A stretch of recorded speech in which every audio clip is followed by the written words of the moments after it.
Hello! A little over 1 year ago, I made a video called 10 Things I Miss About the Shaolin Temple. And now looking back and looking at the other videos I made about the temple, I feel like sometimes I'm painting my life there in a too idealized and idyllic way. A lot of people imagine life there to be really peaceful and quiet, simple, isolated, and the only hard thing is the training, when that's in fact the least hardest thing about it in a way. I get tons of messages each day from people asking me how they can get into the temple because they imagine it to be like in the movies or something when it's nothing like that. So today I want to tell you about the real challenges that I had to face there that made life difficult sometimes. Please keep in mind that some of these things are unique to me, some are unique to the Shaolin Temple, and some are just cultural differences that are unique to China. The things that I'm about to talk about are among the reasons what made this time so memorable to me. Overcoming and accepting certain difficulties is just part of the journey. Between my crazy reviews, it's also important for my head to calm down sometimes and make these more serious videos. So let's go. Number one, the garbage. This isn't about pointing fingers. You know, this environmental consciousness can vary from country to country, from region to region, and the Shaolin Temple is in the province Ranton, which is not the most developed. Some parts of China are more environmentally conscious in certain aspects than other countries. But this is about one specific problem, because I didn't live inside the temple. I lived in a little village right outside the temple, and there was this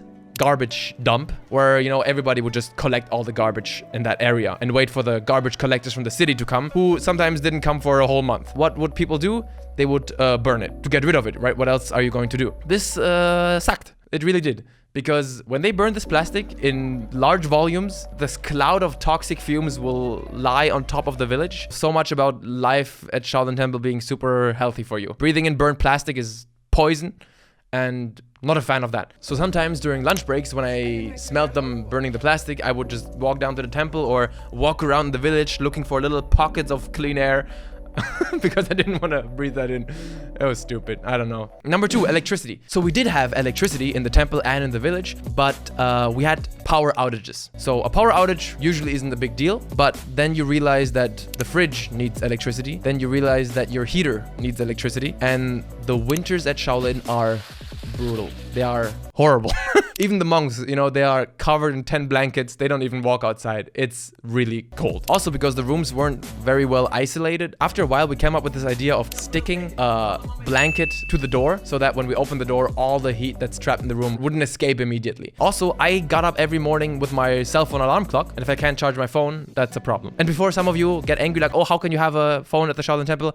Every monk has a phone, and my master even told me that I have to have my phone with me at all times because he has to be able to reach me if there's a performance or if there's training or a ceremony or something. Number three, the water. Now, water is unbelievable, I know, even more important than electricity. Of course, we didn't drink water straight from the tap. We bought it in these little supermarkets in the village, so that wasn't an issue. We got enough drinking water. But there's something very important that does use water, and that's the toilet. Without going into too much detail here, when there's no water for 4 days, there were situations, it's bad. Going number one isn't an issue because you can just pour the water you bought from the store into it and it will flush. But going number two, yikes. When there was no water, some people just went to the city. They're like, I'm not getting ebolates. Yeah, but it wasn't that bad. It's just you learn how to get around it. You walk into the woods, do your business there. Number four, now it gets a little bit more complicated, and that is the politics of the whole thing. This is something that I did not expect to deal with before I arrived there. 关系, as it's called in Chinese, this is the connections and the relationships between people, is so crucially important and difficult to navigate, especially if you're not born and raised in that culture. Understanding who in the temple has what relationship to who and how they stand with each other and what the issues are between them and who I cannot be seen with in front of who. It's... For those of you who know Chinese culture a little bit better, you will understand what I mean. This can lead to some horribly awkward and uncomfortable situations. After like 1.5 years, it got to a point where I decided to stay away from most of it. Try to not involve myself as much as possible. To a certain extent, you can, because the Shaolin Temple is a very tightly knit community, so everybody has a reputation. But I just try to either train or sleep or eat or just be in my room. I think I said this before in a video, but wherever you go, people are going to be people. And there are some vile and nasty people at the temple. Again, there are also amazing people. I've met the best and the worst there. Guanxi prevents everybody from calling out certain inappropriate behavior or shady deals happening behind the curtains, because you never know who the person you want to call out has a good relationship to, and then that might backfire on you. This is a very Chinese phenomenon, at least in my experience, you know, that Guanxi prevents people from calling out bad behavior. I realized pretty quickly that there is this unwritten rule there that I call not live and let live, but like lie and let lie. Just go about your business and let other people go about their business. Don't step on anybody's toes. If you just go to the Shaolin Temple to train for a couple of weeks or months, this isn't gonna affect you much. But once you become involved on a deeper level, this will inevitably affect you. Number 5, the business. Now this is kind of related to the politics part, but not entirely, because training at the temple is not free. Now they call it donations, make of that what you will. Because of set relationships, you never know who has what kind of deals with who. Who is getting ripped off, who is paying how much to who, and people constantly trying to ask each other, yo, how much are you paying, how much are you paying? And this is difficult. It's a consequence of the temple becoming what it has become. It's rough, it's just uncomfortable to talk about, uncomfortable to deal with. Number 6, tourists. Now, tourists may be a bit of a shocker for people who just arrive at the temple and expect a remote little place, and then, especially in summer, you see tens of thousands of tourists everywhere, and then you think, wow, this place is just nothing like I thought, when that's a bit of a superficial statement, because there are plenty of areas in the temple that tourists can't access, and there are plenty of hidden little areas in the scenic area that tourists don't know about. That doesn't mean they don't try though, because during almost every single training session, there will be one tourist getting into the training area, and then the master is rolling his eyes, be like sending one of the students to send him away. And then we would always walk up to them. This is not a tourist area, please go back. It's a bit annoying, but that's okay. What's a lot worse is we had one pretty bad situation when a senior fellow came into our training areas. So then we had one security guard running up to him. There's also temple security telling him to go away. This guy just started yelling and screaming that he knows Monk X and he has everything settled with him and he can walk around everywhere he wants. This happens a lot. Same again with Guanxi. And because you don't really know, does he really know that person? Does he just say his name to get away with something? Who knows who is one of the most common questions you will have to ask yourself when you talk to somebody in the temple. Number 7, performance.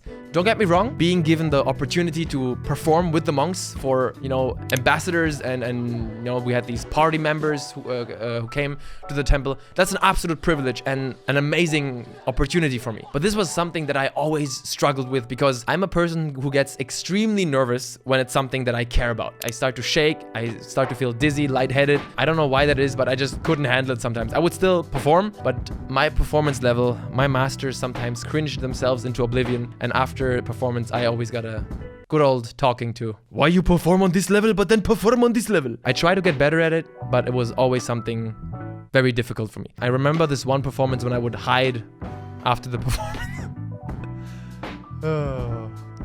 I would hide from my master because I was just thinking, oh man, what a disappointment.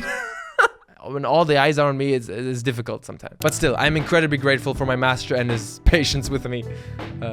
Yeah. Number 8, translating. Because I stayed at the temple for such a long time, after a while, my master referred to me as the banzhang, which is like the speaker or like a representative of the students from abroad coming in. This would be kind of cool because I got more responsibility, more respect, and my Chinese would greatly improve due to that. But after 2 years of explaining the same stuff again to people, it got kind of old. That's also when I fully joined the warrior monk training groups.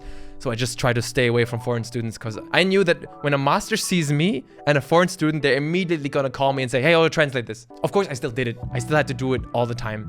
But I hope you're not mad at me when I tell you that after 2 years of translating so much, in my last year, I was just completely focused on training and not on talking. My last year was definitely my most focused year in terms of training. It was also my most lonely year, but that was kind of a loneliness chosen by me, unlike in the beginning of when I arrived at Shaolin, which was a loneliness because I just didn't know anyone. It was definitely the most formative and important year for me. And lastly, number 9, the food. I said before that Chinese food is in my top 3 of best cuisines in the world. That is 100% true, and that is because it is so extremely diverse. But the food in the village where I was, yeah. How do I say this? There were times when the Ai and the Shushu that were in charge of us made amazing food. And then they had days when they didn't feel like cooking anything, and then it was bad. I was also given the option to eat at the temple, but because of the training scheduling, that didn't work out for me. So I would, on the weekends, always go into the city and have some good Chinese food. And the food inside the temple is vegetarian. I wanted to eat meat, and my masters also told me that I should eat meat when I train Kung Fu. The warrior monks also eat meat outside the temple. My life now is very different. I have Sophia cooking for me every day, and it is heaven on earth. So to wrap up, when you hear me say I miss my life at the temple, please understand that I mean that I miss certain aspects of it. It's like with school. Sometimes I feel nostalgic, but then upon further reflection, I realize not everything made me feel too great at that point. I think in hindsight, it's always easy to fall for the good old days, the ways of thinking, and kind of ignoring all the aspects that were hard, when in fact a lot of these things are important and like intrinsic to the experience there. This video and the other Shaolin videos, they are also for me, you know, because with each passing day, memories fade. And these videos are a great way for me to also kind of memorialize it in some way for me in the future. I have no regrets, nor would I change anything if I could go back in time, but it's important to realize that that chapter is over. So I hope you enjoyed this video. Maybe some of the things I talked about were surprising to you. Yeah, please.